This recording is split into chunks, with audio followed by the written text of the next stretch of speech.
You guys, this Datara wig is the worst wig ever. I can't see a single thing, and it's not because I'm wearing sunglasses. Look at this fool. How dare he make me do this? Welcome back to the transgender Naruto series. This is the Akatsuki video.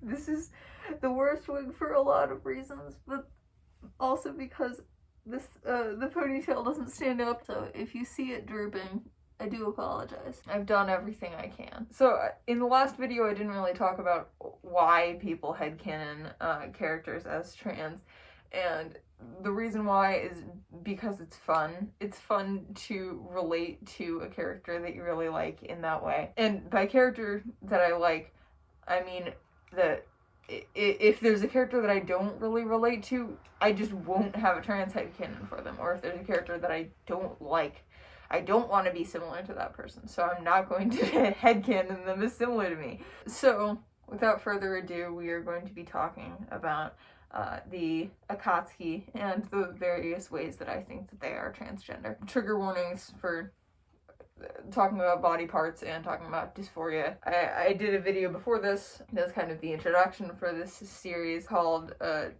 Trans Healthcare in the Naruto Universe or something like that. Please check that one out if you are unfamiliar with trans vocabulary, because I'm not going to be explaining anything in this video. I don't have a lot of thoughts about Nagato and Yahiko, just because I don't relate to them all that much. In one word, I think Nagato is probably agender, or probably just doesn't have a really great relationship with gender, and Yahiko is probably cis. But if those are your guys and you want to disagree with me, please do. These are my thoughts, and you're allowed to disagree with any of them. Konan is a trans woman. She is also a shapeshifter, pretty much canonically, with her paper jutsu, so I think that she has no problem visually feminizing herself, like giving herself boobies and making her face more round. I think that she is busy with so many other things, from running Ame to helping Nagato to checking on the other members of the Akatsuki, that going MIA for a surgery doesn't seem like something that she would do, but she is on HRT, and she gets a voice seal to make her voice sound more feminine, because that's not something that she could change with her shapeshifting. Also, an idea I got from Sakiko Nebulae on Tumblr. She doesn't shave her legs. Here's the thing about Itachi. When I was first in the Naruto fandom, I followed a person who headcanoned Itachi as a trans woman.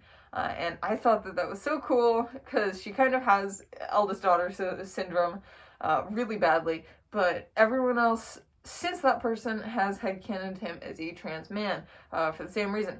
Eldest daughter syndrome. Itachi is a metaphorical daughter, no matter what gender you believe them to be. I use both of these takes interchangeably. I don't write a lot of Itachi, but when I do, she's some kind of trans. Kisame is a trans man, and I don't tend to headcanon Kirinin as dysphoric for reasons I'll get into in a different video, but Kisame is.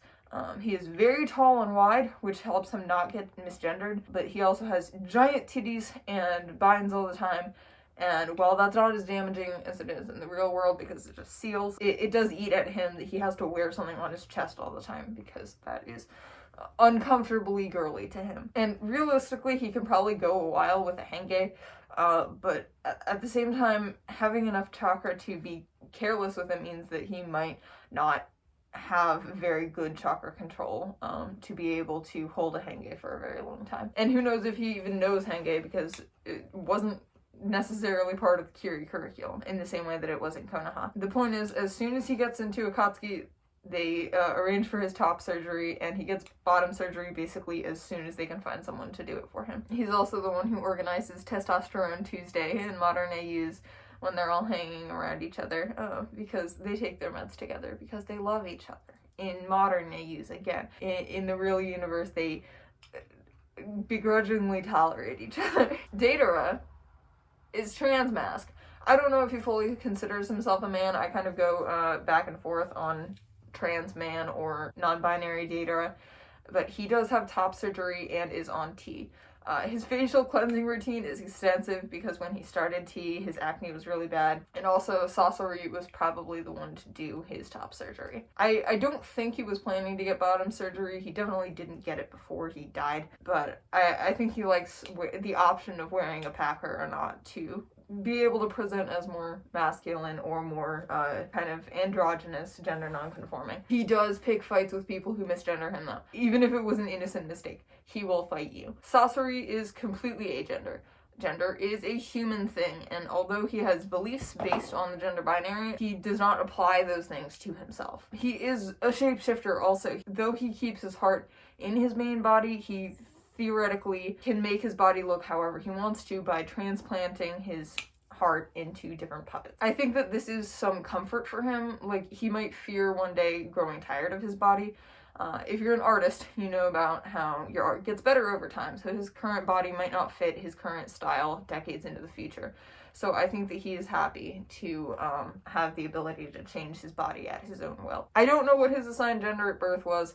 I've had him as both AFAB and AMAB in different AUs, so I'm generally of the opinion he doesn't have puppet genitals and is happiest that way. Hidan, I think of him as AMAB non-binary, and although that's truly how he feels, he preaches that being non-binary is divine, according to Joshinism, because it's destruction of existing systems, and suffering has no gender, so why should a messenger of the good word of Joshin? Hidan is funny because you wouldn't think he would be gender affirming at all, but he is very into gender. I have heard people like him being AFAB because of the concept of Joshin-sponsored top surgery, and I like that concept very much. Not one I use very often, but it's great. Kakuzu is the reason that I made this video. He is trans. He has been trans this entire time, and every Kakuzu I have seen is trans in my head because he is not literally a shapeshifter, but he has the ability to customize himself